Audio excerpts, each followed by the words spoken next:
Maharashtra superfast news चॅनलमध्ये आपले सहर्ष स्वागत आहे। का सत्याची धार लेखणीची महाराष्ट्रातील ताज्या आणि वेगवान बातम्या पाहण्यासाठी आपल्या हक्काचे चॅनल शेअर करा, लाईक करा आणि सबस्क्राईब करा। धन्यवाद। न्हावाशाव पोलीस ठाण्यात शिरले पावसाचे पाणी, अटल सेतूचा दिघाटी मार्ग पाण्याखाली। उरण तालुक्यात ही मुसळधार पावसाचा फटका, अनेक गावात पूरस्थिती, वाहतूक विस्कळीत।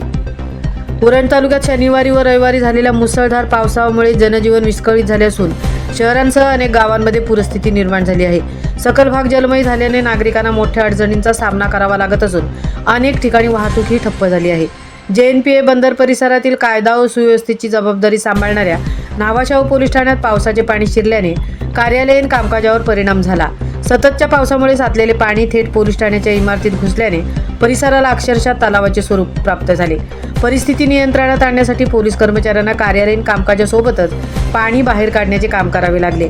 मुसळधार पावसामुळे उरण न्यायालय परिसर, इंदिरा गांधी ग्रामीण रुग्णालय परिसर तसेच इतर सकल भागांमध्ये मोठ्या प्रमाणात पाणी साचले।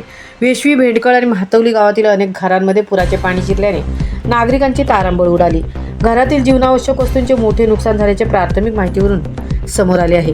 अटल सेतू मार्गे कोकणात जाणारा चेन्नई दिघाटी साई मार्ग पुराच्या पाण्याखाली गेल्याने वाहतूक तात्पुरती बंद ठेवण्यात आली आहे।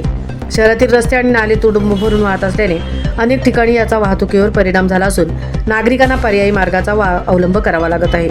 दरम्यान सामाजिक कार्यकर्ते शिवाजी ठाकूर यांनी सरकार, JNPA, सिडको आणि संबंधित ग्रामपंचायत प्रशासनाने पूरस्थितीची पुनरावृत्ती टाळण्यासाठी कायमस्वरूपी उपाययोजना कराव्यात अशी मागणी केली आहे। पावसाच्या पार्श्वभूमीवर प्रशासन परिस्थितीवर लक्ष ठेवून असून नागरिकांना आवश्यक ती खबरदारी घेण्याचे आवाहन करण्यात आले आहे। महाराष्ट्र सुपरफास्टसाठी MD होईल, तृप्ती होईल, उरण।